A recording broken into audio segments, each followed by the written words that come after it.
қазіргі уақытта екінші толқыны басталады деген пандемияның қаупі бар.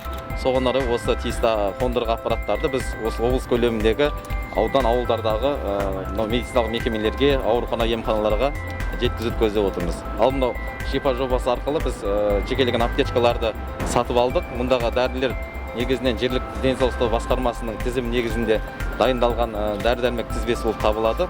Бұл жобалар біз жаңадан осы күздің екінші толқыны кезеңіне байланысты тағы да белсенді түрде арттыратын боламыз.